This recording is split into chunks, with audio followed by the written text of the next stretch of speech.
Barrackpore Atindra cinema হলের পাশেই জুডিওতে ব্যাপক আগুন লাগে এবং তার উপরতলায়ও এই আগুন সহজেই ছড়িয়ে যায়। ধীরে ধীরে এই আগুন ছড়াতে থাকে। দমকল বাহিনীকে খবর দেওয়া হয়। ঘটনাস্থলে দমকল বাহিনী আসে এবং আগুন আয়ত্তে আনার আপ্রাণ চেষ্টা করে।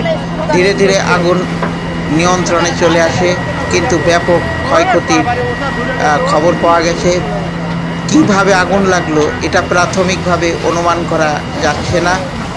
এই মুহূর্তে ব্যাপক ক্ষতি হয়েছে। জুডিওতে ব্যাপকভাবে ক্ষতিগ্রস্ত। ব্যারাকপুরে এর এক ব্যাপক আগুন এর আগে কখনো দেখা যায়নি। অতীন্দ্র সিনেমা হলের পাশেই এ আগুন লাগে।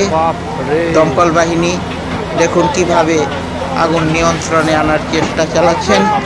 আপ্রাণভাবে দমকল বাহিনী